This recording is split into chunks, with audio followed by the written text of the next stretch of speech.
you put your arms out and open them to the community opens their arms to you.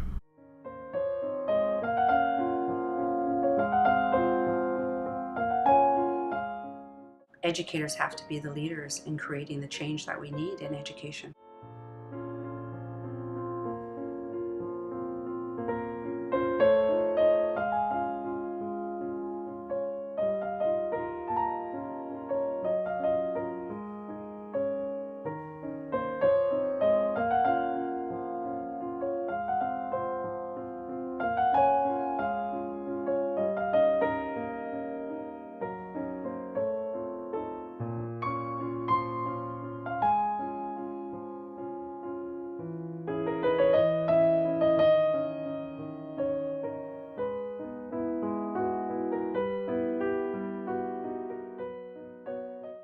What are some important things to consider when teaching Indigenous students?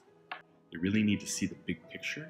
So you got to lay out exactly, okay, we're looking at physical geography and how it shaped the people. So how it shaped the food that they ate, the clothes that they wore, the housing that they had, and the beliefs even of their religion, their creation stories. Everything's, tied to the land.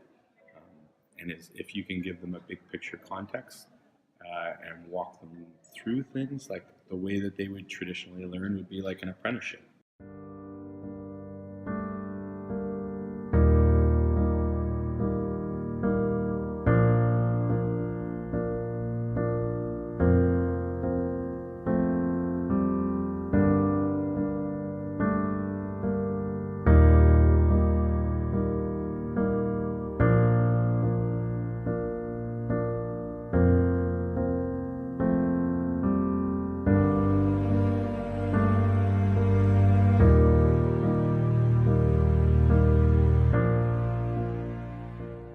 Why should all students and not only Indigenous students take an Indigenous course?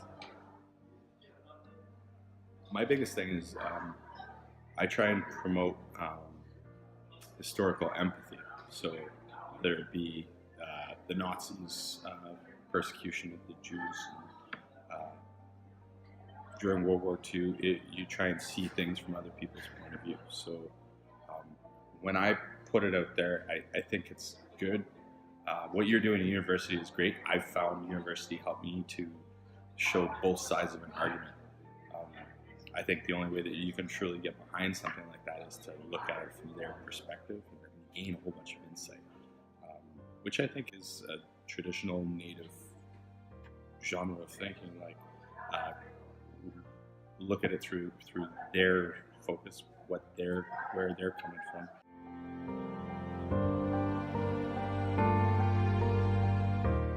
We have a tremendous moral imperative to indigenize our education system, partly because we know it's what's good for our Aboriginal students and what's going to help them to be successful in our education system, but also because Indigenous people have been here for thousands of years, and if you're in a territory, you should learn about their people. So Aboriginal education really needs to be for everyone. And all of our students need to learn about Indigenous people and learn from Indigenous perspectives.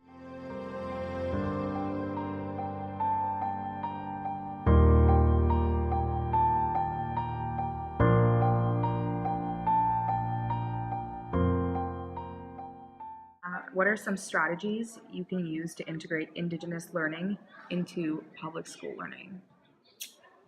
Well, any opportunity I have, I offer it up to my colleagues. So I'm the Native Studies teacher here, so I do outdoor ed, phys ed, life skills, grade 9 gym, and Native history. So I'm constantly taking kids out of the classroom, and most of the learning happens outside. Sliding in Native history into gym class, I would use traditional fun games that the Inuit used to play. I could recall we hung a ball and it was like a kick game. With regards to history, I try and lay out exactly, the contribution that the natives made to both of our wars. Some of their reserves were completely empty. Everybody volunteered, and we go over the reasons. If you lived in a rural area and you needed an Indian agent to sign you a form to leave, wouldn't you be on board with going to another country and trying, seeing new things? They were mostly used as infantry and scouts. They weren't really used in there were things keeping them out of the Air Force and the Navy. So there's not too many reasons that you can't touch upon some aspect of it, because they are a big percentage of our population, and our whole country is founded on it. So yeah, any history, English, outdoor ed, there's tons. Because you're basically taking on more primitive lifestyle and using things, words derived from their histories and things too. So I don't find it difficult, but then again, I'm kind of biased. I think one of the things we can do is to remember that everybody has a story, and that if we bring those different stories together, that's where the change starts to occur. We all need to be really supportive of the fact that we need to start somewhere. And starting somewhere can be from not knowing anything about Indigenous knowledge or Indigenous education, and taking that first step to try. This is a Canadian issue, and as Canadians, we can all stand up and find our place and where we fit in all of this.